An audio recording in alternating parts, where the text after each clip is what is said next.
Alrighty, welcome back to the channel. This your man, not your boy, TJ. Alrighty, today's video I want to talk about right quick. I'm not gonna take too much of y'all time.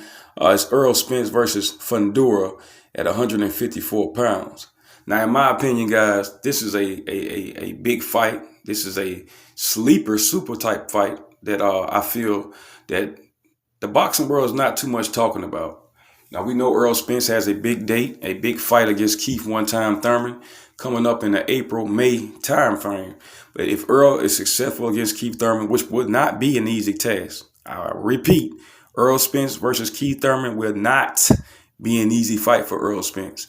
I know a lot of people have a lot of different aspects how they view Keith Thurman now, but Keith Thurman only has one loss, and that is to Manny Pacquiao, a legend, a bona fide first ballot Hall of Famer when he decides to hang it up for good. So Keith Thurman is safe to say against his peers in his era of welterweights, he's still undefeated. Now, Errol Spence versus Fundura, this fight, man. What else can I say about this? This guy, Fundura, a freak of nature, 6'6", arm reach of 80 plus. Like, man, I don't understand how this man dropped his body down to make 154 pounds, but somehow he do it. And for a guy that big and to not really fight with his length and his height, that says something. A guy like Fundura, 6'6", 6'5", or whatever they have him listed as, I just know he's a big guy.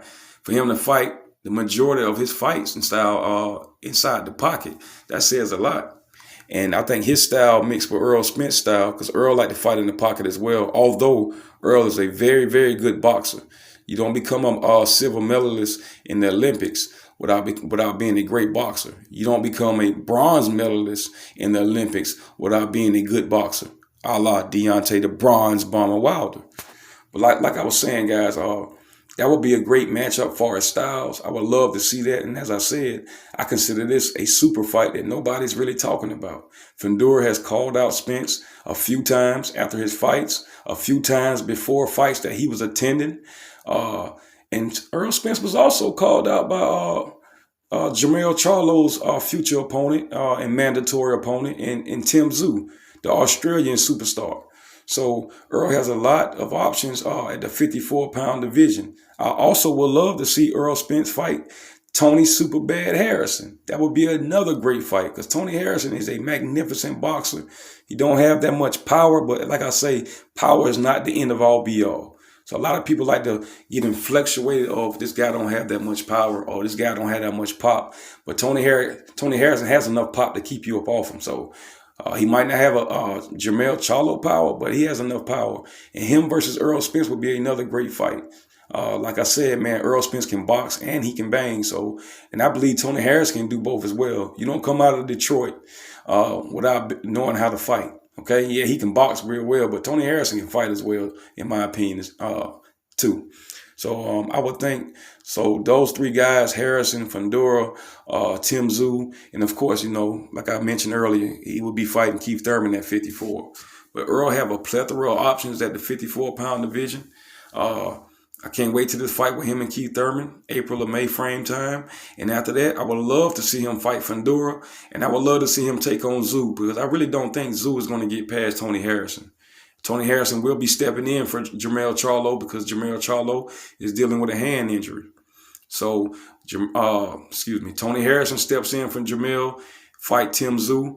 The winner can get, hopefully the winner can get a winner out of Errol Spence Jr. and Keith Thurman. That would be good. And maybe later on at the end of the year, we can get Fundura versus Errol Spence in a big super fight at 154.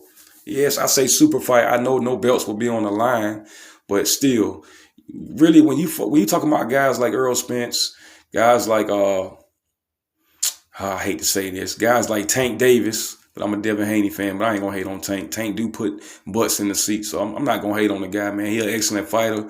I just ride with Devin Haney for different reasons. But when you got guys like Tank Davis, guys like Errol Spence, the belts is really not what's gonna bring the guys. People love fighters that are exciting. Errol Spence is exciting, and Tank Davis is definitely exciting. So when you got guys like that, belts is really not the end of all be all far as bringing butts to the seats. So I would love to see that fight at the end of the year. Like I said, the sleeper super fight, in my opinion, Errol Spence versus Fundura, the 6'6" freak of nature versus the truth.